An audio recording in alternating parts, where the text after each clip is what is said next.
आज आपण आलू पुरी करणार आहोत. 1 वाटी साबुदाणा घ्यायचा, असा पॅनमध्ये भाजून घ्यायचा. मग तो थंड झाल्यावर मिक्सरमधून बारीक करून घ्यायचा. 4 बटाटे कुकरला लावून शिजवून घ्यायचा. 4 हिरव्या मिरच्याचा असा ठेचा करायचा मिक्सरमधून.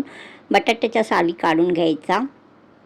एका ताटामध्ये साबुदाण्याचा पीठ घालायचा, बटाटे कुस्करून घालायचा, हिरव्या मिरच्याचा ठेचा घालायचा, चवीनुसार 1 चमचा मीठ घालायचा, 1 चमचा तेल घालायचा. चांगला हा पीठ मळून घ्यायचा.